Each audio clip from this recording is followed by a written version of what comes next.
Look, you know, I was 19 years old. I don't think at 19 years old you have many expectations at all. It's an adventure and you just go.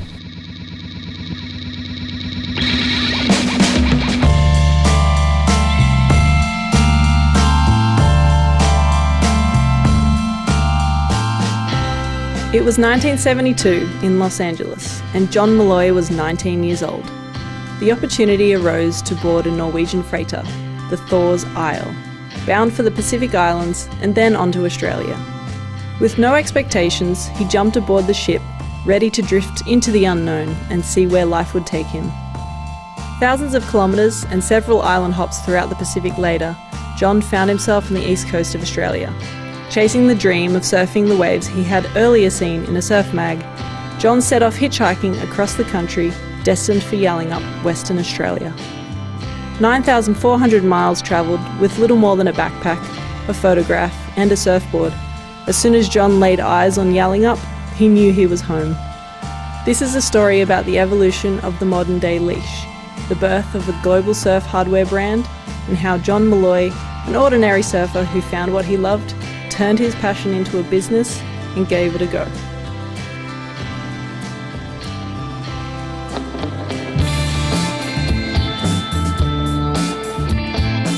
Seen photos of Margaret River. We were pretty keen surfers at the time, and it looked like a perfect wave, and decided to come. Our crew that we grew up with, there was 6 of us that made the journey, all on the Norwegian freighter, the Thor's Isle. It's just an adventure. You're a kid, you know, you could buy, you know, you couldn't drink in America. You get on board a ship and they all want to bloody drink piss and smoke cigarettes, and it seemed like a good idea. And all the crew were, you know, Tongans or Fijians or Samoans, and they're just naturally beautiful people, and they just because we were so young and so probably dumb, they just took us under their wing and looked after us and showed us around. We just hire scooters wherever we were, and we'd grab our boards and just drive around the islands until we found some waves and have a surf. When we got to Sydney, we didn't stick around. We got to the Hume Highway in the middle of the night. We just started hitchhiking. We had our surfboard in a backpack, and took us a couple days to actually get to WA. We were hitchhiking, you know, anybody pick us up, you know, young crew and truck drivers and whoever, you know. The journey over was a great learning experience, and just a great adventure. Yeah, John, along with Tom Hoy and a couple of other Americans, turned up here in, I think, either late 71 or 72. And they're pretty mellow guys for Americans. Somebody picked us up somewhere and they took us straight to the farmhouse. And it was a day like today, bright blue skies, warm. Just thought, this is it, this is paradise. It was fantastic. And they sort of hung around, you know, and just take them surfing with us and show them some of our bots that we'd never showed anyone.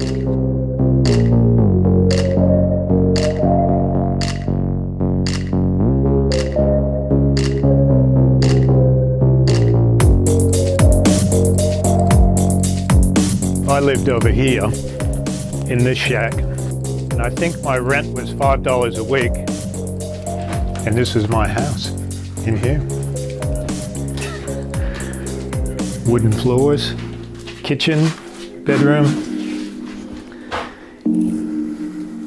30 or 40 years ago, it was pretty nice.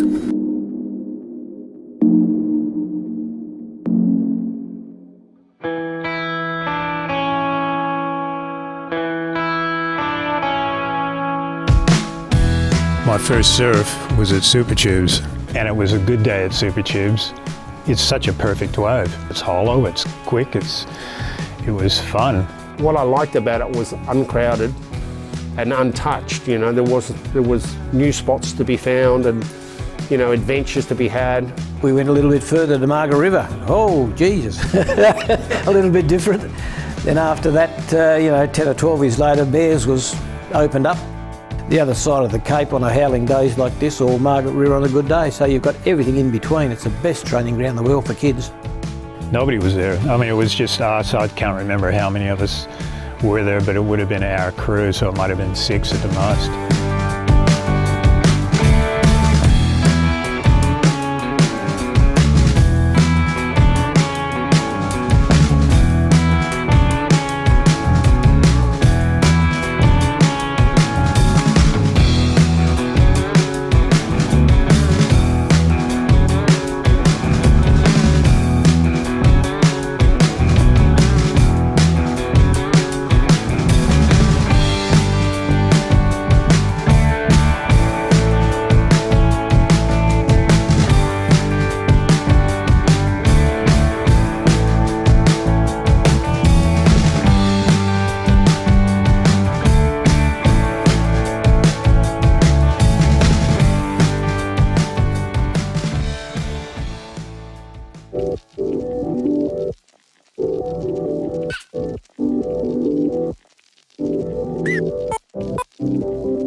Cave's House was our local.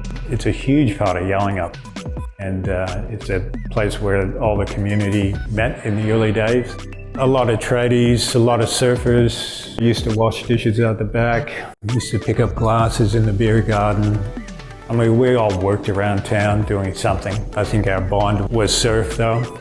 If you wanted to live down here, you were either going to do farm work, wash dishes, work at the pub, or start your own gig. And that's, I think that was the motivation for doing it. In 1974, there was a friend of ours, Ricky Jordan. He was making leg ropes down south, and Ricky was going back to South Africa. And I asked him, I said, Ricky, can I take over making leg ropes when you go? And he said, sure. So it was around 1974 that I started making leg ropes down south. That was the start of the journey.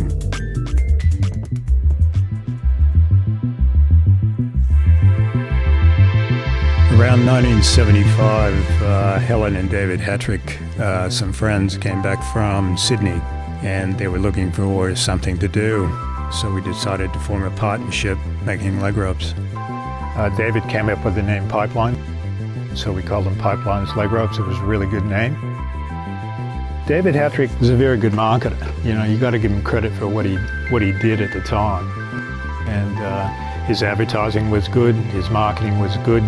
The fact that he got out and about and made himself known in the surfing industry and gave the product to the right people was all important. When we got leg ropes, we started being a little bit more game. We used to go surfing a lot further out to sea.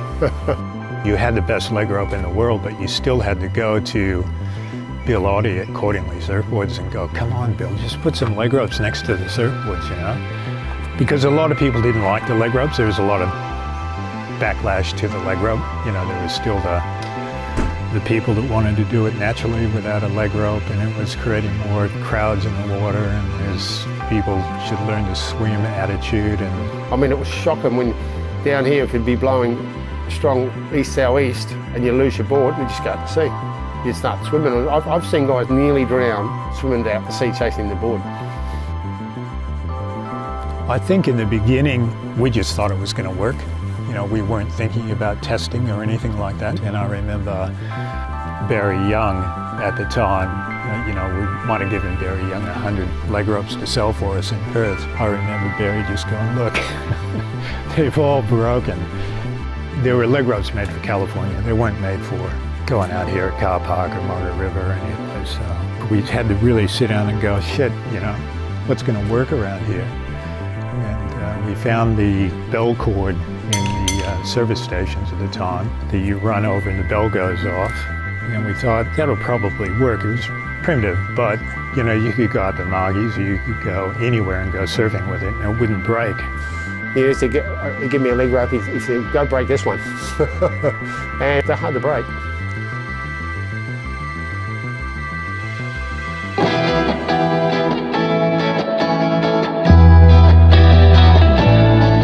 So the guy who was selling us the bell cord. He had his briefcase open, and we saw this, I think it was orange urethane cord. Pulled it out and went, what's this stuff? And the urethane cord was used for washing machine and dryer repairmen who would go in and replace a fan belt. And we thought, gee, could really work for Allegro. So we bought, quite a few meters of it. There used to be a tractor over here, and we tied it onto the tractor and we drove off. And it was just this instant light bulb moment where you went, geez, this could really work. So that's how it all started, just trying something and keeping your eyes open for new stuff.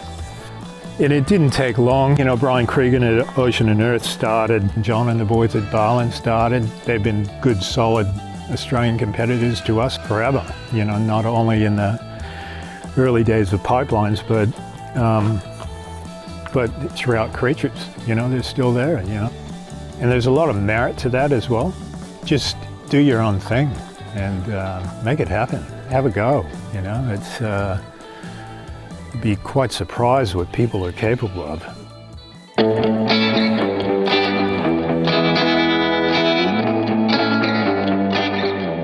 After a few years, our partnership broke up with Helen and David taking over pipelines, and I went up north to pay off some extravagant bills that we had managed to rack up. Basically, I did 8 years up there, and whether or not I was on the railway line or on the roofs of houses or building houses, it was a great experience for me. He was inland on the Tom Price railway line, cutting up steel railway lines in about 40-degree plus heat. And I said to John, do you want to come out and do some roofing? And he said, yeah. John kept going with the business for the next year or two till he got enough money to start Creatures. We had a poster of Mental as Anything album in our house, and it was called Creatures of Pleasure. That was the name of the album, and we thought, oh, that'll do. We actually ended up checking with the band. They said no worries, and as I remember, we sent them some product.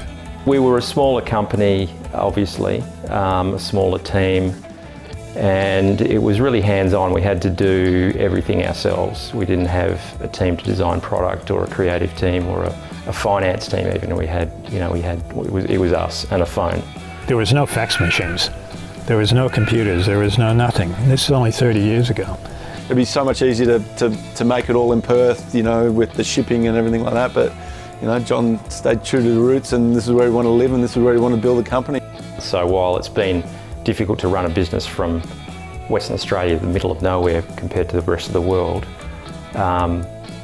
just being able to sort of set about and do our own things also been an advantage. And the thing is, we love living here. It's a great place to be. So, for the first 5 years, we lost money big time. I started going to Taiwan, to China. We were still manufacturing everything in Dunsborough, and then it turned.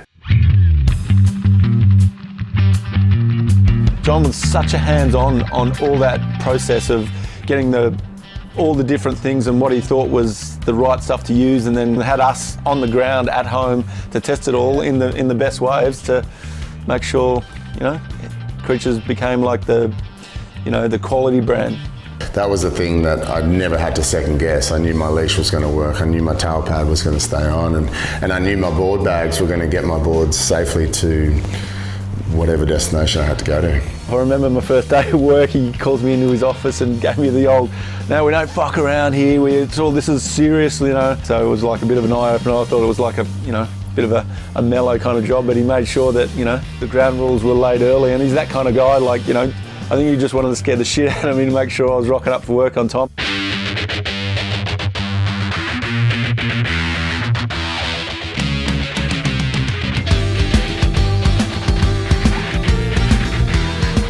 I remember John handed me, when I first started the job, he handed me the team responsibility, and seriously on the back of a beer coaster was the list of the team. And I said, so what's the agreement with these guys? What's the expectation? He says, oh no, we just give them product.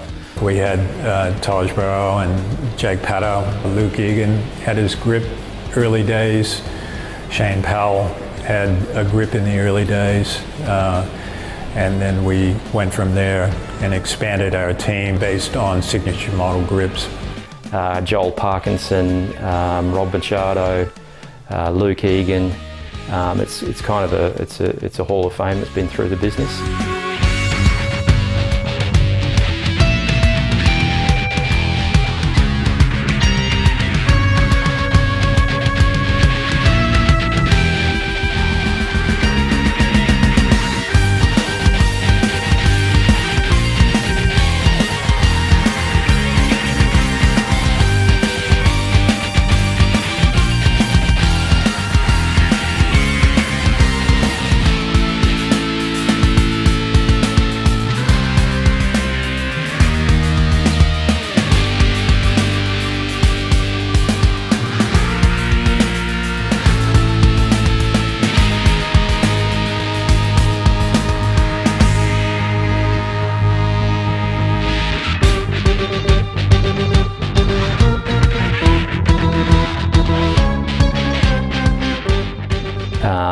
Mick came on at the age of 15, I think. I think one year at Creatures, the Margaret Savannah came and we were having a barbecue, brought him along, and I think that was where it all got really involved with Mick and stuff, and he's obviously been the #1 team rider for the last 20 or so years. And Jake and Paul Pato bringing him into the factory and just saying this guy absolutely rips. I don't even think there was any money transactions or any, you didn't really worry about any of that kind of stuff. And Mick signed up, and he's been with Creatures ever since. I don't even know how many years that is. I think it was 97, I think. I was in Perth for the Australian junior titles, and super straight up guy, really easy to get along with. Just said how it was, and it wasn't any bullshit really, it was good. And what you have to admire with Mick is what he's gone through in his life, and the loyalty that he shows to all the brands that he is sponsored by. He gets it, he understands it. I coach a bunch of athletes now, and I always say Mick Fanning's the guy that you want to aspire to, the constant professional and how he treats the sponsors and stuff. And kids these days, they kind of don't get reality of how stuff just is handed to them hand over fist, and they don't appreciate it as much. And Mick's totally the opposite, appreciates every little leg rope to grip he gets, kind of thing. A business is not always kicking a goal, and he doesn't try and take advantage or do anything. He just wants to remain loyal to the sponsors he's had, and he has done that for a long period of time for all his sponsors. To hold on to Mick Fanning after what he's done is incredible. They got Steph Gilmore, 7 times world champion, Mick 3 times world champion. They got these crazy new up and coming kids, Griffin Colapinto, Ethan Ewing, Jack Freestone, and they've got the current world champion, Atello from Brazil. So it's an incredible team.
take a product and break it down into its parts and figure out what's wrong with those parts, or how can we make this whole product better by analysing each individual part. And I think that's what we were capable of doing. When we created our DNA leash, and our leashes went from, we were getting a few back broken, and we developed a moulding mechanism for that leash, and our leash returns stopped, our leash breakages stopped overnight.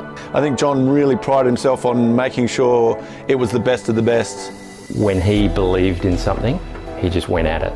Every leg rope broke at the same place. Regardless of whether or not it was ours or our competitors, there was a spot on the leg rope where the mold ended and the cord started, and they always broke there.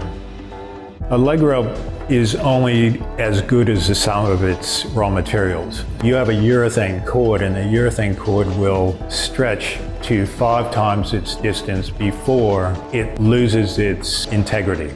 So what you're trying to do is achieve a leg rope that stretches to the integrity of the molecules in the urethane before it breaks. And before, leg ropes were breaking not because the urethane molecules of the cord were failing, but because the actual molding was failing. So we fixed that problem. Everything he does is, if it's not right, he'll get it right. And he's got integrity in business, John, like no one I've ever known. He wouldn't sell anyone something that didn't work or wasn't good. Every leash leg rope around the world used brass torpedo swivels. It was just a fishing swivel at the time. They seized up and they corroded. We came up with a bearing swivel, which was stainless steel surrounded by acetyl plastic. It didn't seize, it didn't corrode. I think it's probably used on every leg rope around the world at the moment. I mean, we're always trying to find things that we can improve. Can we make a leash better? Can we make a bag better? There's always something we can do better. In a lot of ways, the spirit of John's still in the building, and that striving to do better. And I used to sit in the office and I'd go, who's going to take this over, And then it happens and you go, shit, they didn't need me anyway. It's such a good feeling to look at it now and be proud of what everybody is doing down there. To get the right people for the right job, it's pretty unique to have a small country town, as I said, to build the company even bigger than what it is. It's pretty cool that the local people run it now. And we've got some really inspirational, talented young people in this business, and it's a pleasure to come here every day and interact with that. And whether or not we were making $1 million, it really didn't matter. You're doing what you want to do. You're living in a beautiful place. You can raise your family and you can go surfing. It has a lot more value than the money aspect of the business, from my point of view, and I'm sure most of the people in the business's point of view.